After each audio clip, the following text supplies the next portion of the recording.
విశాఖ గాజువాక సమీపంలో దారుణం చోటు చేసుకుంది. అక్కిరెడ్డిపాలెంలో ఎల్ఐసి ఏజెంట్పై గుర్తు తెలియని వ్యక్తి దాడికి పాల్పడ్డాడు.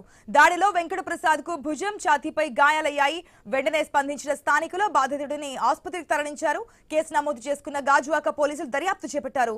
పూర్తి డీటెయిల్స్ మా ప్రతినిధి రాజు ద్వారా తెలుసుకుందాం. రాజు, అసలు దాడికి గల కారణాలేంటి?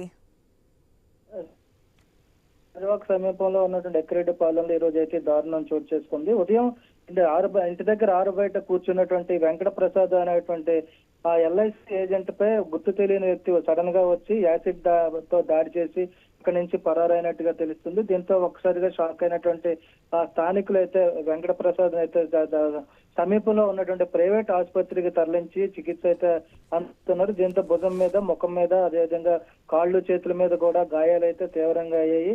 అసలు ఈ దాడి ఎందుకు జరిగింది అనే దాని మీద కూడా అయితే పోలీసులు అయితే కేసు నమోదు చేసి దర్యాప్తు చేస్తున్నారు. ముఖ్యంగా చూసుకుంటే ఆర్థిక లావాదేవీల కారణంగా ఈ దాడి జరిగి ఉండొచ్చని కూడా ప్రాథమికంగా అయితే అంచనాకు వచ్చినటువంటి పోలీసులు ఆ దిశగా ఎవరైతే దుండగుడు ఉన్నాడో దుండగుడు కోసం గాలిస్తున్న పరిస్థితి కనిపిస్తుంది. ఒక్కసారిగా ఈ ఘటన అయితే అక్కిరెడ్డిపాలెంలో సంచలనం కలిగించిందని చెప్పుకోవచ్చు. స్థానికులు కూడా భయాందోళనకు గురవుతున్నారు. అసలు వెంకటప్రసాద్ మీద దాడి ఎందుకు జరిగింది అంటే స్థానికంగా ఎల్ఐసి ఏజెంట్ గా ఉన్నటువంటి వెంకటప్రసాద్ తో చుట్టుపక్కల ఉన్నటువంటి వాళ్ళందరికీ కూడా మంచి సంబంధాలు కూడా ఉన్నట్టుగా తెలుస్తుంది. అందరితో కలివిడిగా సరదాగా ఉండేటువంటి వెంకటప్రసాద్ పై దాడి అయితే ఇప్పుడు స్థానికులు ఆందోళనకు గురి చేస్తుంది. అసలు ఆర్థిక లావాదేవీలో లేదంటే ఇతర కారణాలు ఏమైనా ఉన్నాయా అనే దాని మీద కూడా పోలీసులు అయితే దర్యాప్తు చేపడుతున్న పరిస్థితి కనిపిస్తుంది. ఆశ.